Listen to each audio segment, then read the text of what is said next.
What was life like for civilians on rations? Imagine living in a time when your daily meals depended on what was available, not what you wanted. During the American Civil War, civilians faced serious food shortages and hardships. Rations were meant to keep people alive when normal supplies were cut off. Both Union and Confederate civilians felt the strain as resources were diverted to armies and farms were destroyed. In the South, the Union naval blockade made importing food nearly impossible, so people relied on local crops and preserved foods.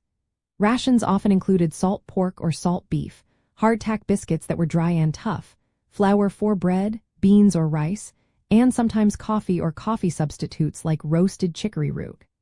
These foods could last long journeys and kept soldiers and civilians fed, but they lacked fresh vegetables and fruits.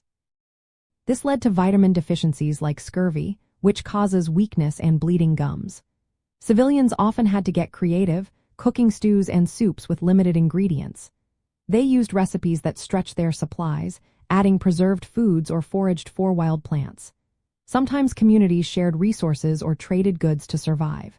In some cases, merchants who sold to soldiers, called sutlers, provided extra food, but at higher prices.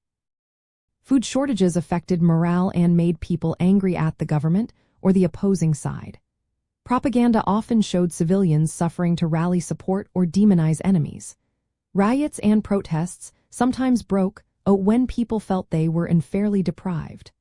Life on rations meant constant adaptation, making do with what little they had, and finding ways to keep going despite hunger and hardship. Their experience showed how food was more than just nourishment. It became a symbol of resilience during a time of war.